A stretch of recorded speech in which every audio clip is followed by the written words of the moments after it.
പ്രാർത്ഥിക്കാം. നമ്മിൽ വസിക്കുന്ന പരിശുദ്ധാത്മ. അങ്ങനെ കുറച്ചു നേരം സ്തുതിച്ച് പ്രാർത്ഥിച്ചപ്പോ കൊച്ചു പറയാൻ പോരണ്ട. എന്നിട്ട് പറയാണ്, അപ്പൊ അവൾക്ക് ഇച്ചിരി ലജ്ജം തോന്നുകയാണ്. അമ്മയോട് തന്നെ പറയണേ, അമ്മ നല്ല ഒരു മധുരപലഹാരം ഉണ്ടാക്കി അടുത്ത ഒരാളുടെ വീട്ടിൽ ബർത്ത്ഡേക്ക് കൊടുക്കാനായിട്ടാണ്. ഈ പലഹാരം ഈ കൊച്ചിന് വളരെ ഇഷ്ടമുള്ളതാണ്. കുറച്ചൊക്കെ കൊടുത്തു, പിന്നെ ബാക്കിയുള്ളത് ഫ്രിഡ്ജിൽ വെച്ചു. വൈകുന്നേരം ബർത്ത്ഡേക്ക് കൊണ്ടുപോകണം, കേക്കോ അങ്ങനെയുള്ളതൊക്കെ ആയിരിക്കാം. എന്നിട്ട് പറഞ്ഞു, നീ ഫ്രിഡ്ജിൽ നിന്ന് എടുത്തൊന്ന് കഴിച്ചേക്കരുത്. പക്ഷെ ഇവൾക്ക് ഇതിൻ്റെ കൊതി കൊണ്ട് ഇടയ്ക്കിടയ്ക്ക് പോയി അതിൽ നിന്ന് ഇത്തിരി നുള്ളി കഴിച്ചു. അമ്മ വൈകുന്നേരം വന്നപ്പോ ഈ വളരെ പ്രത്യേകമായിട്ടുണ്ടാക്കിയിരിക്കുന്ന ഈ മധുരപലഹാരത്തിൽ നിന്ന് പിച്ചി ചീന്തിയൊക്കെ കുറച്ച് മാറി വീഴുമ്പോൾ അമ്മയ്ക്ക് ഭയങ്കര ദേഷ്യമായി. അമ്മ ഇതിനോടങ്ങ് കയർത്ത് സംസാരിച്ചു. നിന്നോട് പറഞ്ഞിട്ടില്ല, നിന്നോട് പറഞ്ഞതല്ലോ ചെയ്യരുത്, പിന്നെ എന്തിനാ ചെയ്ത്, എന്തിനാ?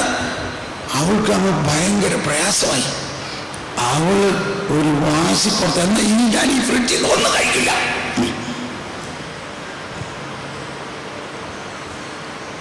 അതാണ് ഇതിന് കാരണം. പിന്നെ കുറെ നാളത്തേക്ക് ഫ്രിഡ്ജിൽ നിന്നൊന്നും കഴിച്ചില്ല. പിന്നെ ഫ്രിഡ്ജിൽ നിന്ന് എന്ത് കഴിച്ചാലും അലർജി. അപ്പൊ എന്താണ് അതിന്റെ കാരണം? കാരണം അന്ന് അമ്മയിൽ നിന്ന് കിട്ടിയ വെറുപ്പും അത് ക്ഷമിക്കാതെ കെട്ടിക്കിടക്കണ ആ അവസ്ഥയാണ്. അത് വിശദീകരിച്ചാൽ മതി, ക്ഷമിച്ചാൽ മതി. അമ്മ അന്ന് അത്രയും കോപിച്ച് പറയാൻ പാടില്ലായിരുന്നു. കൊച്ചിനെ അറിയാണ്ട് ചെയ്തു പോയത്. കൊച്ചുങ്ങളുടെ അടുത്ത് മിഠായി കൊണ്ടുവന്ന് വെച്ചിട്ട് നീ ഇത് കഴിക്കരുതെന്നും പറഞ്ഞിരുന്നിട്ട് വല്ല കാര്യമുണ്ടോ? അവർക്ക് ഏറ്റവും ഇഷ്ടമുള്ള പലഹാരം ഉണ്ടാക്കി ഫ്രിഡ്ജിൽ വെച്ചിട്ട് തൊട്ടു പോകരുതെന്ന് പറയുന്ന വല്ല അർത്ഥമുണ്ടോ? ഇനി അവരൊന്നത് കഴിച്ചു പോയി എന്ന് പറഞ്ഞാലും അതിന് ഇത്രയും അവരെ വഴക്കടിക്കേണ്ട വല്ല കാര്യമുണ്ടോ? അങ്ങനെ 10-15 വർഷത്തിന് 10-12 വർഷത്തിന് ശേഷം കണ്ട ഒരു മിഠായിയുടെ കഥയാണ്. ഒരു പലഹാരത്തിൽ മൂലം ഉണ്ടായ പ്രശ്നമാണ്. പക്ഷെ അതുമൂലമുണ്ടായ വെറുപ്പും വിദ്വേഷവും അന്ന് അവസാനിപ്പിച്ചു. അന്ന് ക്ഷമിച്ചു. അന്ന് അമ്മ മോളെ കെട്ടിപ്പിടിച്ച് ക്ഷമ ചോദിച്ചു. മകളും അമ്മയെ കെട്ടിപ്പിടിച്ച് ക്ഷമ ചോദിച്ചു. കർത്താവ് അത് സൗഖ്യപ്പെടുത്തി. പിറ്റേ ദിവസം ഫ്രിഡ്ജിലെ ആഹാരം അതിന് വേണ്ടു. ഒരു പ്രശ്നമില്ല ഫ്രിഡ്ജിലെ ഭക്ഷണം കഴിച്ചിട്ട്. ഇത് നല്ലൊരു ഉദാഹരണമല്ലേ? നിങ്ങളുടെ ജീവിതത്തിലും ഭക്തിക്കും ആവശ്യമുള്ള ദൈവിക ശക്തി. പല രോഗങ്ങളും നമ്മളിലുണ്ടാകുന്നത് നമ്മൾ ക്ഷമിക്കാഞ്ഞിട്ടും സ്നേഹിക്കാഞ്ഞിട്ടും നമ്മളിൽ വിശുദ്ധീകരണം നടക്കാഞ്ഞിട്ടുമാണ്. നമ്മളിലുള്ള വാശി, വൈരാഗ്യം, ശത്രുത, കലഹം, കോപം. അമ്മായിയമ്മയും മരുമകളും കർത്താവിൻ്റെ കാലത്ത് മുതലുള്ള കേസാണത്. കർത്താവ് തന്നെ പറഞ്ഞിട്ടില്ലേ, ഞാൻ വന്നിരിക്കുന്നത് ഭിന്നത ഉണ്ടാക്കാനാണ്. അമ്മായിയമ്മയും മരുമകളുമായിട്ട് ഞാൻ ഭിന്നിപ്പിക്കും. പിന്നെ ഇല്ലാതിരിക്കണേലാണ്. അപ്പൊ എന്താ അതിൻ്റെ അർത്ഥം? അതിൻ്റെ അർത്ഥം ദൈവത്തിൻ്റെ ശക്തിയിലൂടെ മാത്രമേ, അഥവാ ഒരു കുടുംബത്തിൽ ഈ 2 രാജ്യം ഉണ്ടാകും. സ്നേഹവും ശാന്തിയും സമാധാനവും ആഗ്രഹിക്കുന്ന ദൈവരാജ്യവും അതിനെതിരെ നിൽക്കുന്ന ഫരിസേയരും ഉണ്ടാകും. സാവധാനം ദൈവരാജ്യം ഈ ഫരിസേയരുടെ രാജ്യത്തെ കീഴടക്കും. അതാണ് ഇപ്പോൾ നടക്കേണ്ടത്. ധ്യാനം കൂട്ടിയ നമ്മൾ ഓരോരുത്തരും നമ്മുടെ ഭവനത്തിൽ ഒരു നീർച്ചാലായി മാറണം. ഓക്കെ, അപ്പോ വ്യക്തിപരമായ പ്രാർത്ഥനയിലൂടെയാണ് ഇതെല്ലാം മാറുന്നത്. നമ്മൾ ഒരു ദിവസം ഒരു രോഗശാന്തി പ്രാർത്ഥനയ്ക്ക് വന്നു, രോഗശാന്തി മുഴുവനും കിട്ടണമെന്നില്ല. നമ്മുടെ ആന്തരിക മേഖലകളിൽ കിടക്കുന്ന പഴയ മനുഷ്യനെ ഉരിഞ്ഞു മാറ്റണം. ആസക്തികളാൽ കലുഷിതനായ പഴയ മനുഷ്യനെ യേശുവിൻ്റെ കൃപയിലൂടെ തുടച്ചു മാറ്റണം. നമുക്കൊന്ന് കണ്ണടച്ച് പ്രാർത്ഥിക്കാം. എന്നിൽ വസിക്കുന്ന പരിശുദ്ധാത്മാവേ, എന്റെ അബോധ മനസ്സിനെ ശുദ്ധീകരിക്കണമേ. എന്നിൽ വസിക്കുന്ന പരിശുദ്ധാത്മാവേ, എന്റെ അബോധ മനസ്സിനെ വിശുദ്ധീകരിക്കണമേ. ഉപബോധ മനസ്സിനെ വിശുദ്ധീകരിക്കണമേ. എന്നിൽ വസിക്കുന്ന പരിശുദ്ധാത്മാവേ, എന്നിൽ കത്തി പടരണമേ. ശുദ്ധീകരിക്കണമേ. ആസക്തികളാൽ കലുഷിതമായ പഴയ മനുഷ്യനെ വിശുദ്ധീകരിച്ച് പുതിയ മനുഷ്യനായി മാറ്റണമേ. പരിശുദ്ധാത്മാവേ, ശുദ്ധീകരിക്കണമേ. ഹൃദയത്തിൽ പ്രാർത്ഥിക്കുക. പരിശുദ്ധാത്മാവേ, ശുദ്ധീകരിക്കണമേ. പരിശുദ്ധാത്മാവേ, ശുദ്ധീകരിക്കണമേ. കണ്ണടച്ച് ഈ കേൾക്കുന്ന ഗാനത്തിൻ്റെ ഇരടികളെ പ്രാർത്ഥനയായി എടുത്തുകൊണ്ട് പ്രാർത്ഥിക്കുക. വിശുദ്ധീകരിക്കണേ.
ആന്തരിക വിശുദ്ധീകരണത്തിന് നമ്മിൽ പ്രവർത്തിക്കുന്ന പരിശുദ്ധാത്മാവിനോട് സഹകരിക്കണം.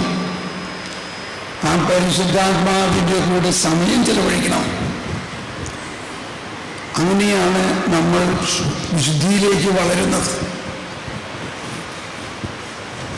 ഇപ്പോൾ ഞാൻ പറഞ്ഞു, ഞാൻ ഈ 5 ദിവസമോ 10 ദിവസമോ ധ്യാനിപ്പിക്കുമ്പോൾ ധ്യാനത്തിൽ പറയുന്ന വചനങ്ങളൊന്നും എഴുതിക്കൊണ്ടുവരാറില്ല. കണ്ടോ? എഴുതിയിട്ടുണ്ടോ?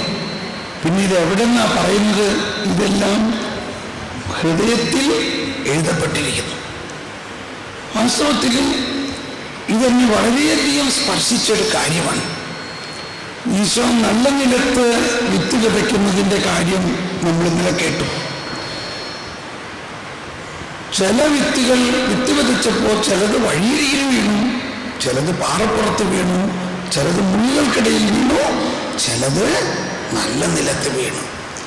ഇത് എഴുതിയിരിക്കുകയാണ്, നല്ല നിലത്ത് വീണതോ. ലൂക്കായുടെ സുവിശേഷം 8-ാം അധ്യായം 15-ാമത്തെ വചനം വായിക്കാം. നല്ല നിലത്ത് വീണതോ വചനം കേട്ട് ഉത്കൃഷ്ടവും നിർമ്മലവുമായ ഹൃദയത്തിൽ. നല്ല നിലത്ത് വീണതോ വചനം കേട്ട് ഉത്കൃഷ്ടവും നിർമ്മലവുമായ ഹൃദയത്തിൽ അത് സംഗ്രഹിച്ച് ക്ഷമയോടെ ഫലം പുറപ്പെടുവിക്കുന്നതാണ്. Praise the Lord. ഇതെന്നെ വളരെ സ്വാധീനിച്ചൊരു വചനമാണ്.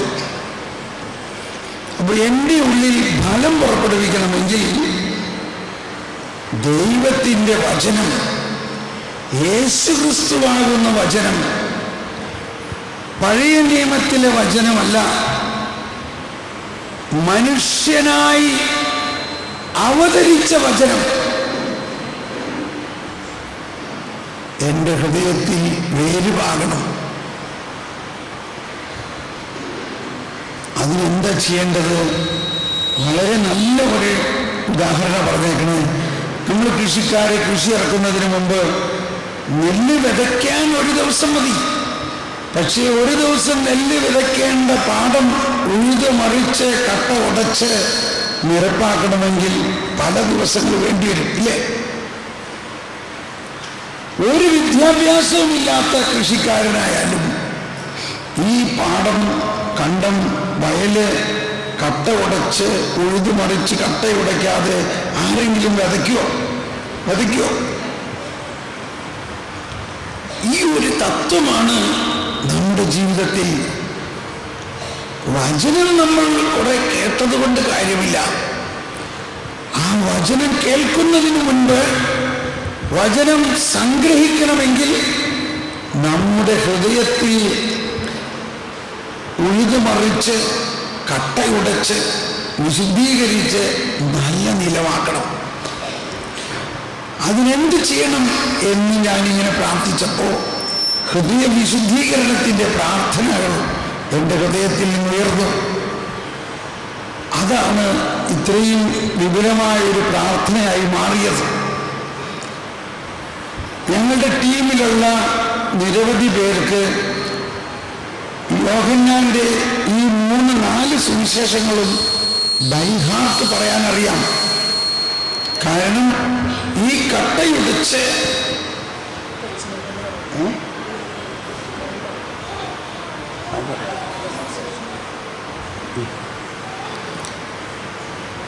ഇപ്പൊ ഇവിടെ പാട്ട് പാടുന്ന ജെസ്സിയുടെ കൊച്ചു, ജെസ്സിയുടെ ഭർത്താവ്, ഇവരെല്ലാം, അതുകൂടാണ്ട് നമ്മൾ ടി വി വേറെ ജെയിൻ, മാനുവൽ, ഇങ്ങനെ പലരും, ഇവരെല്ലാം 4 സുവിശേഷവും ബൈഹാർട്ട് പഠിച്ചിരിക്കുന്നവരാണ്.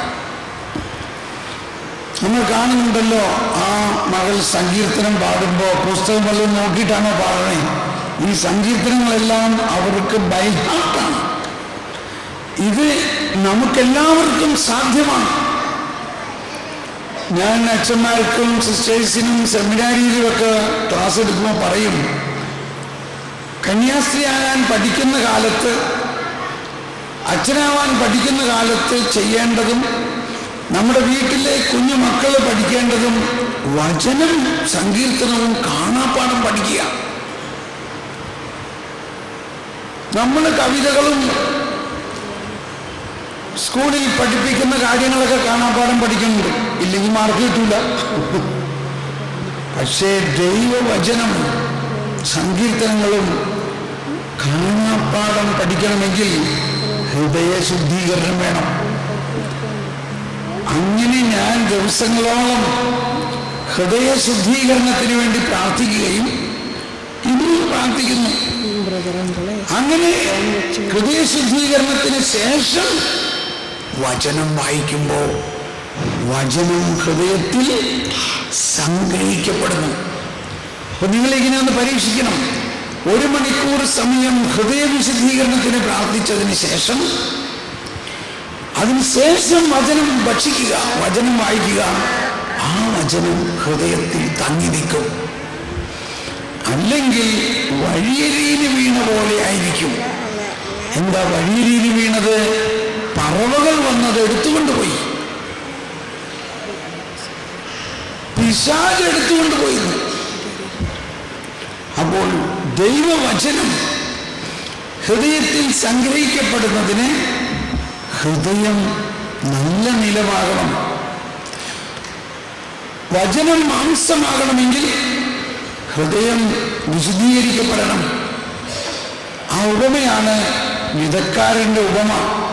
അതുകൊണ്ടാണ് ശിഷ്യന്മാർ ചോദിച്ചു, ഈ ഉപമയെക്കുറിച്ച് മനസ്സിലാക്കി തരണമെന്ന് ചോദിച്ചപ്പോൾ ഈശോ പറഞ്ഞു, ഈ ഉപമ നിങ്ങൾക്ക് മനസ്സിലാകുന്നില്ലെങ്കിൽ മറ്റുപമകളെല്ലാം എങ്ങനെ മനസ്സിലാകും? അപ്പോൾ ഹൃദയം ശുദ്ധീകരിച്ച് ഹൃദയത്തിൽ വചനം നിറയണം. അപ്പൊ ഇതാണ് നമ്മുടെ ജീവിതത്തിലുണ്ടാകേണ്ട ഒരു ക്രമം. അതിരാവിലെ 1 മണിക്കൂറെങ്കിലും ഉണർന്നിരുന്ന് പ്രാർത്ഥിച്ച് ഹൃദയം വിശുദ്ധീകരിച്ച് വചനം സംഗ്രഹിച്ച് കഴിയുമ്പോൾ നമ്മൾ അന്നത്തെ ദിവസം മുഴുവനും വിജയകരമായ ഒരു ജീവിതത്തിന് ഒരുക്കമായി കഴിഞ്ഞു. ദൈവിക ജ്ഞാനവും ദൈവിക പുണ്യങ്ങളും നമ്മളിൽ നിറയും. അപ്പോൾ ക്രിസ്തീയ ജീവിതം എന്ന് പറയുന്നതിന് യേശു തന്നെ ഒരു മാതൃകയാണ് നൽകിയിരിക്കുന്നത്. യേശു തന്നെ അതിരാവിലെ എഴുന്നേറ്റ് സൂര്യൻ ഉദിക്കുന്നതിന് മുമ്പ് തന്നെ പ്രാർത്ഥിക്കാൻ പോയിരുന്നു എന്നാ പറയണേ. മർക്കോസിന്റെ സുവിശേഷം 1-ാം അധ്യായത്തിൽ 35-ാമത്തെ വചനം, മർക്കോസ് 1-ാം അധ്യായം 35-ാമത്തെ വചനം പറയുന്നത്, അവൻ ഉണർന്ന് ഒരു വിജയസ്ഥലത്തേക്ക് പോയി. അവിടെ അവൻ പ്രാർത്ഥിച്ചു കൊണ്ടിരുന്നു. പ്രൈസ് ദി ലോർഡ് എന്ന് പറഞ്ഞ എല്ലാവരും, അതിരാവിലെ അവൻ ഉണർന്ന് ഒരു വിജനസ്ഥലത്തേക്ക് പോയി. അവിടെ അവൻ പ്രാർത്ഥിച്ചുകൊണ്ടിരുന്നു. എല്ലാവരും ഒന്ന് എഴുന്നേറ്റ് നിന്ന് ഒന്ന് കരങ്ങൾ ഉയർത്തി ഒന്ന് സ്വതന്ത്രമായി ഒന്ന് സ്തുതിച്ച് ഒന്ന് കൈകൊട്ടി പാടി സ്തുതിച്ച് സ്തുതിച്ചാൽ മതി. Hallelujah hallelujah hallelujah. സങ്കീർത്തനം ആരെങ്കിലും ഒന്ന് പാടാം.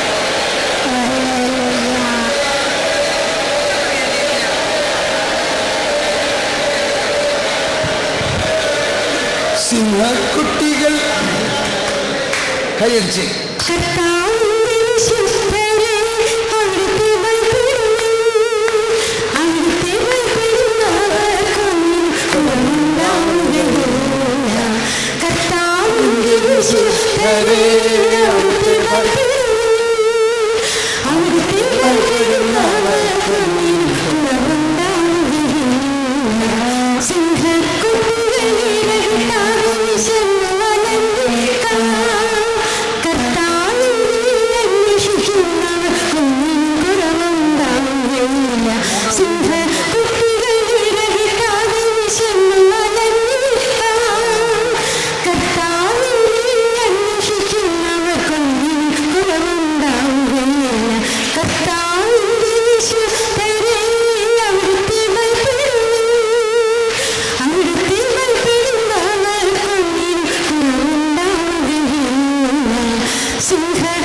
Praise the Lord. ഹല്ലേൽ എന്ന് പറയുമ്പോൾ നിങ്ങളെല്ലാം ലൂയ എന്ന് പറയണം അല്ലേ? ഹല്ലേലൂയ. പോരാ പകുതി ആളുകളും കഞ്ഞി കുടിക്കാണ്ടാണ് പറഞ്ഞേക്കണേ. ഉച്ചത്തിലൊന്നും പറഞ്ഞേ ഹല്ലേലൂയ. Very good. ഒന്നുകൂടി കുറച്ചുകൂടി വെച്ചാൽ പറയാൻ പറ്റുമോ? ഹല്ലേലൂയ.